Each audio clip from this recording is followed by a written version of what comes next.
আজকে মানকচু দিয়ে দুর্দান্ত রেসিপি তোমাদের মাঝে শেয়ার করব। তো চলো বন্ধুরা দেখতে থাকো। এই দেখো মানকচুর ওপরটা নিয়ে নিয়েছি আর নিচেরটা রয়ে গেছে। আর মানকচুর মান আর অভিমান কোনোটাই থাকে না। এই মানকচু খেতে দারুণ দুর্দান্ত টেস্টি। আর মানকচু আর আলু ছোটো ছোটো করে কেটে নিয়েছি। নেওয়ার পরে এই দেখো গরম জল বসিয়ে দিয়েছি। গরম জলে 1 চামচ লবণ দিয়ে দিয়েছি। এর মধ্যে মাছগুলো আমি দেখো সুন্দর সুন্দর পার্শে মাছ, কত সুন্দর টাটকা মাছ। আর এর মধ্যে লবণ আর হলুদ দিয়ে গায়ে হলুদ দিয়ে নেবো ভালো করে, এরকম ঝাঁকানা করে।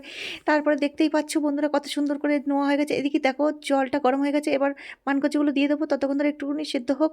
আর এইদিকে দেখো আমার সেদ্ধ হতে থাক। আর এদিকে আমি জিরে আর শুকনো লঙ্কা বেটে নিচ্ছি। এখানে আদা আছে, আদা একসঙ্গে এগুলো বেটে নেব।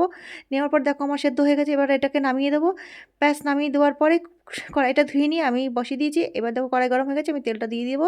এবার তেলটা গরম হোক, তারপরে মাছগুলো একটু সুন্দর করে ভাজা করে নেবো। দেখো তো মাছগুলো আমার ভাজা হচ্ছে বন্ধুরা। এইভাবে একবার বাড়িতে বানিয়ে খেয়ে দেবো। আর মানকচুর এই যে পার্শে মাছের দারুণ টেস্টি, এত সুন্দর ঝোল ওটা কী বলবো।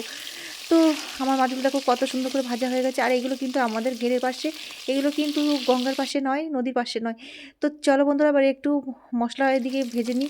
আর এদিকে মাছগুলো ততক্ষণ ভাজা হচ্ছে। মশলার মধ্যে আমি দিয়েছি ধনে, মরিচ আর জিরে। তো এই দেখো আমার মাছগুলো ভাজা হয়ে গেছে। এবার নেক্সট যে মাছগুলো আছে সেগুলো আবার ভেজে নেবো। এইভাবে সুন্দর করে মাছগুলো ভেজে নিতে হবে। আর আজকের কিন্তু দুর্দান্ত কিন্তু ফাটাফাটি রেসিপি।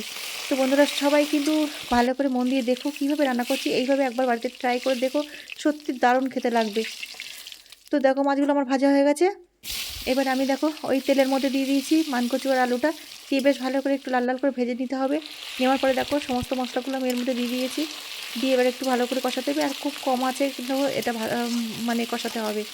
এবার দেখো বেশ ঝাঁকড়ানা করে আমি কষিয়ে নিয়েছি। এর মধ্যে আমি দিলাম পরিমাণ মতো হলুদ, একটু পরিমাণ মতো লবণ দিয়ে দিয়েছি। তো দিয়ে এবার আবার বেশ ঝাঁকড়ানা করে নাড়াচাড়া করে নিতে হবে। আর এদিকেও আমি গরম জল দিয়ে দিয়েছি একটু, বেশি দেবো না কারণ সেদ্ধ হয়ে গেছে। আর অল্প আমি জল দিয়ে দিয়েছি। এর মধ্যে দেখো আমার মশলাটা দেখো বেশ ভাজা করে নিয়েছি। একটু জিরে দিয়ে দিলাম।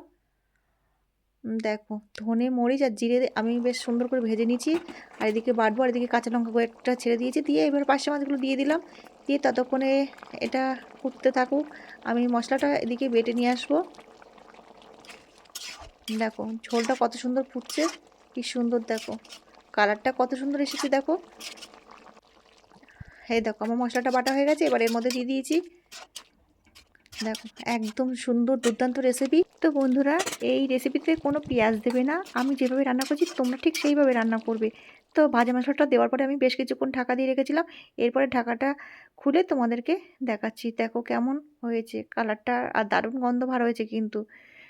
তো বন্ধুরা তোমাদের কেমন লাগলো আমার এই রেসিপিটা? যদি ভালো লেগে থাকে তাহলে একটা কমেন্ট করে যেও। আজকের মতো এই পর্যন্ত, আবার আসবো অন্য কোনো ভিডিও নিয়ে। ততক্ষণে সবাই ভালো থেকো, বাই, টাটা।